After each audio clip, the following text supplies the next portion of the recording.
Good evening and welcome back to Sports Talk ATL. I am Chase Earl, joined by Jake Gordon and Alex Order. We got a great show lined up this evening. Charlie Morton's resurgence. We got a great Just Stop tweeting about Bijan Robinson and the Hall of Fame. We'll talk about one of the Braves' top prospects, of course, the NBA playoffs. And is it playoff or bust in Atlanta for the Falcons? But we're going to start with the biggest news, arguably, of the day in all of sports, which is the top quarterback prospect we've seen in a long time, one of the top ranked quarterback prospects ever, Dylan Raiola, committing to the University of Georgia. Since you are a resident Georgia football fan here, Jake, tell us what this means for the program and whatever you really know about Dylan Raiola, because I'm not a huge recruiting guy, but I know this guy is supposed to be one of the best quarterback prospects we've ever seen. UGA alum on Saturday, but yeah, I'm Congratulations. Thank you. Yes, I'm very excited. The kid has an incredible arm. His dad was a 14-year NFL vet. He was Matthew Stafford's center. I think it's his uncle, maybe his dad, that's on staff at Nebraska. So he was, projected to go to Nebraska for a while. But Mike Bobo has a very good relationship with him as well.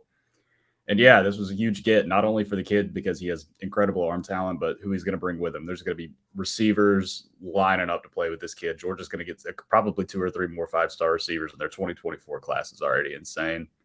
Rich get richer, but it's exciting. We kind of knew this was coming for a while. We were just waiting on it to be official.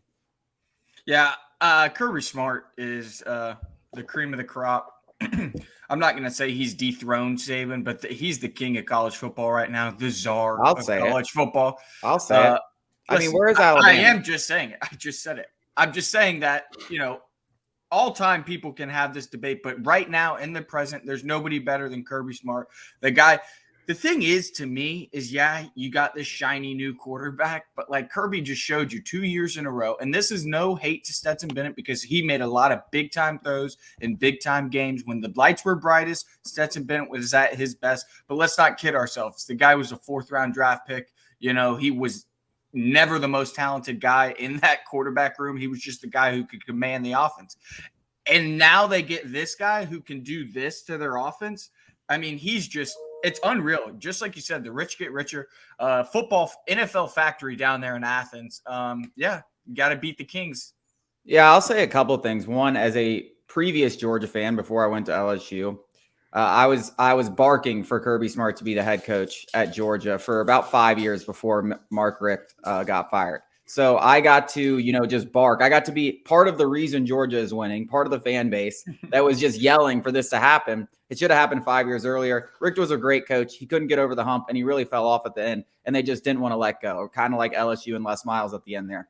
I understand it, but it just sucks that I don't get to reap I don't get to reap all the success that has come with it. I would be remiss without saying, Kirby Smart's history with 5-star quarterbacks isn't exactly great. So I'm interested to see if he approaches this any differently. Like Raiola is going to come in and expect to start. But I think even when you look at Saban and Smart, who are cut from the same cloth, neither of them have been anxious to give it to a freshman quarterback. So Jake, do you see this working out any different? Do you see him willing to give him the keys right off the bat and avoiding any kind of transfer situation or hostility? Raiola, at least from what he said in the commitment, he seems ready for the competition. He's like, I'm going to come in and step in. Do you think this is a different situation where he is going to come in and step in as a freshman and be the guy?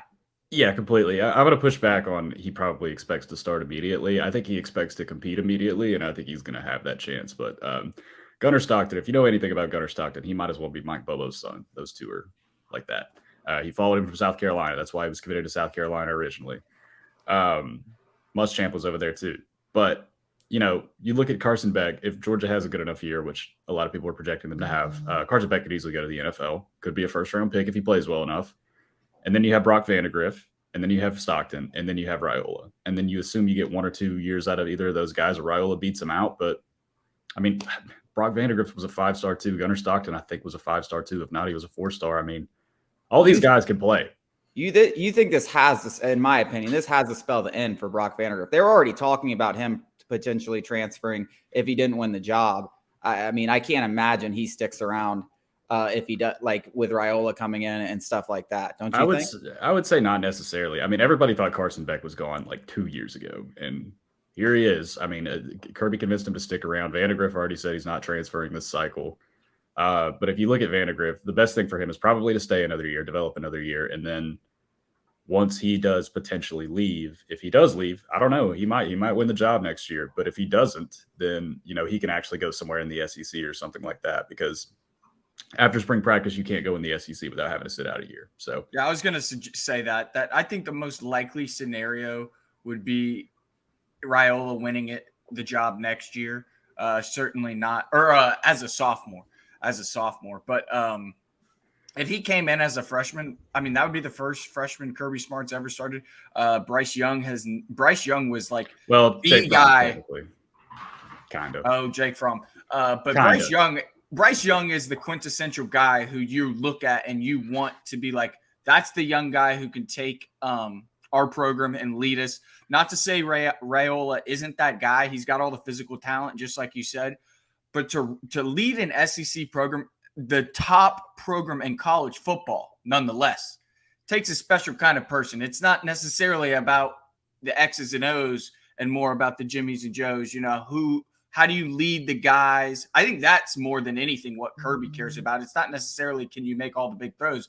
It's how do the guys respect you? How do you command the locker room and things like that? And also with Justin Fields too, because I know you guys are directly referencing Justin Fields for the most part, but all these guys here, they're better than the guys that were there before. We won't name names, but the guys that Justin Fields were sitting behind are nowhere near close to Carson Beck, who last year, for all intents and purposes, was, I think he threw 2 touchdowns in the second half of the national championship, which is an insane thing to say for a backup quarterback, but we'll see. Yeah. Well, the rich get richer. Coming up after the break, we're going to talk Charlie Morton and his resurgent 2023 campaign.